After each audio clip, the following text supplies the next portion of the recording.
we have 87 faculty members, and 3 faculty members are non-white. That includes you. That includes me. 3 are, and it doesn't get better with the staff either. I don't know how many staff members we have, but we definitely, I imagine we have more than 87 staff members, but we have 2 minority, I think 3 minority staff members. Right. So it's scary, especially because in this 4%, all 3 of us are black. Yes, please. Are the faculty, is there like a gendered percentage as well, like more like women faculty? It's almost an even split. I can't remember the numbers, but I actually just asked that question to a colleague of mine.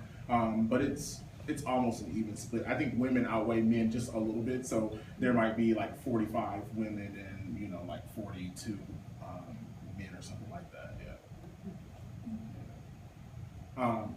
So yeah, we have 3 black faculty members. We have 0 Asian, right? But we have lots of Asian students, right? We have 0 Hispanic faculty, but we have quite a few Hispanic students, all right?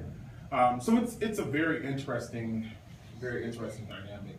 I'm very frustrated and I feel comfortable. I think that my colleagues know my frustration, but because of this thing called tenure, you kind of try to be a bit PC about it. But this feels like a very comfortable place, for me. But I ask questions about getting more faculty members and things like that. And whenever I ask questions about, so what are your plans for diversity? They always say like, oh, I'm thinking of new things we can do with students. And I'm like, yeah, we already have a diverse student body, which I showed you all before.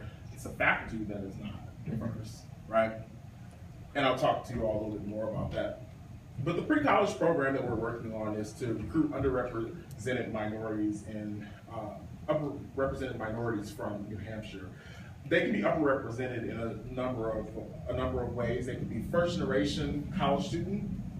They can be of a minority in terms of race, or in terms of race. But there is a special emphasis on Hispanics and Latino. They're really trying to grow the Hispanic and Latino population.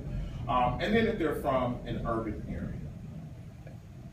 So in this program, we have recruited high school juniors to become a part of this summer program. We've called it the Summer Summit. And in this program, they'll gain mentorship from students of similar backgrounds, students that come from urban areas, students that come from racial minority backgrounds, and students that come from first-generation college backgrounds. They receive grit training. One of our colleagues that's on our team, she wrote her dissertation on grit, which is just, anyone here ever heard of grit before? What do you know it to be?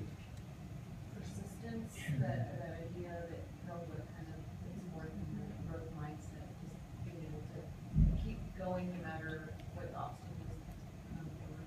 Exactly, yeah, it's your ability to persist despite any obstacles. So, a person, it's when you set a long-term goal. So it's not like, oh, I'm going to persist, until the end of the month, and go to class every day on time, It's more so like, 4 years from now, I'm going to be graduating from college, and no matter what happens, I'm going to persist. If I, get someone pregnant, if I get pregnant, I'm going to persist through college. If I get kicked out of this college because of academic probation or suspension or something like that, I'm going to go to another college and I'm going to, finish college. Or in the event that I have a parent that passes away, I'm going to finish college. It's just the ability to set a long-term goal and to actually persist to complete that long-term goal. So thank you very much. We're also going to give them what we refer to as sense of place training. Sense of place training is really interesting. We'll talk a little bit more about this, I think, in a slide or two. But it's just your ability to feel like the place is yours. And Kobe Sawyer is a difficult place for our minority students and our underrepresented students, even some of our white students that are from urban areas and first generation backgrounds, to feel like the place is theirs. Because some of you might know, you can be a minority in terms of number, but also power, right? So you can make up the numerical majority, but still be a power minority. So even though we have a lot of first generation college students, our first generation college students still have difficulty coming there. It's not like there is solidarity in numbers and that gets rid of any anxiety that they have. They still become very anxious and feel like college is something that is not necessarily for them, so to speak. Question. Yes, please, yes. Can you give some examples of what goes into the sense of place training? Yes, I'm glad you said that. So one thing about New Hampshire is a very beautiful place. I mean, we are situated right by a mountain. Mount Kearsarge is, very close to us. We are situated right by lots of, like lakes and things like that. And if you love that kind of outdoorsy stuff, which I don't, if you love that kind of outdoorsy stuff, like I'm telling you all, we live next to a pond, and when I tell you all that the frogs are rampant there, and it freaks me out. I am terrified of frogs. And I know y'all are like, he's from Detroit, and he's scared of frogs? Like, yes, right? So it's one of those things that, like, you might not be able to deal with the fact that there are tons of frogs, or the fact that, you might be walking outside and there might be a bear, or, the fact that, black flies, or, whatever it is.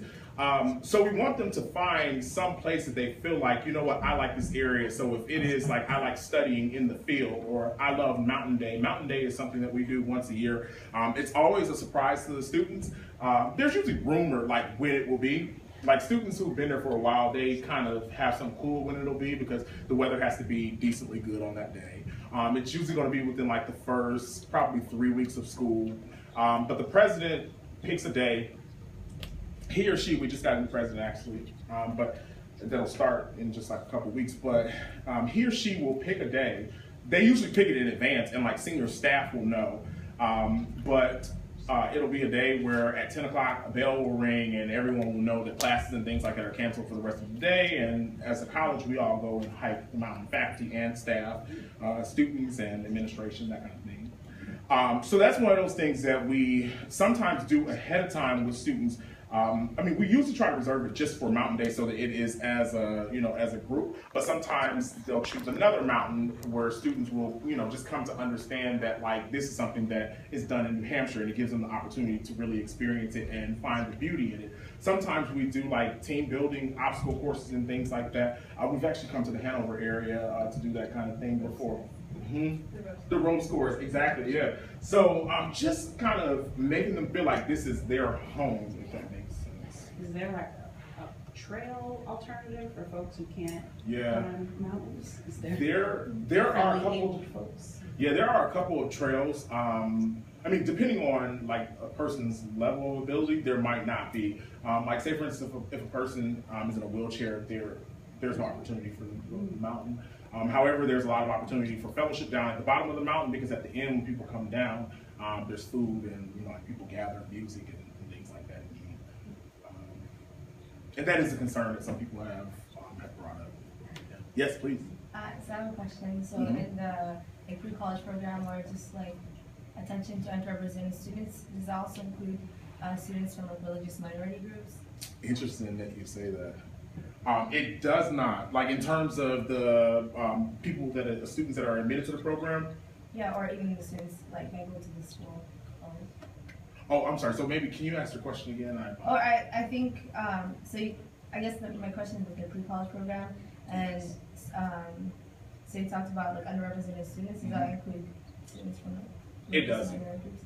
It's largely based on race, socioeconomic status, and what did I say? Urban area. Urban area. Thank you. I'm sorry. Yeah.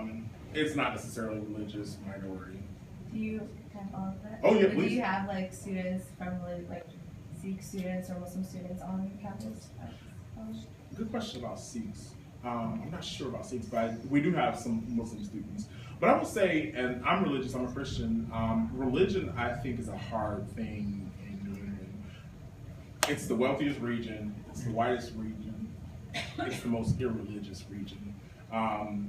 So I actually don't encounter too many people that are religious at all who are from New England. I'm not suggesting that there are not people who are religious that are in New England, but there's a lot of people that are not religious. You are a minority if you are religious. Yeah. Thank you. Yes, please. So with the pre-college program, this focuses on students from New Hampshire as they make the transition in. Is there a similar program for students who are from away? There is.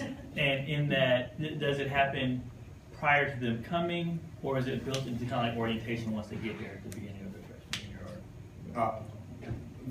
year? The program that is not based on students from New Hampshire? Yes. Yes. So we have another program.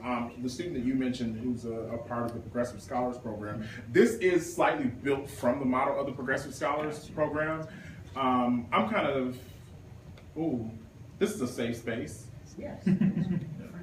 I'm afraid for the Progressive Scholars Program at Kobe Sawyer. I think that they are trying to do away with it. But this is a safe space. I'll go back to something I said. You know, I think they're trying to do away with the program. They're not going to take the scholarship away from any existing progressive scholars. Right. But each year they're accepting fewer and fewer and fewer. And like at one time they were accepting 20. This year they accepted 6. You know what I mean? Like it's kind of scary. What are the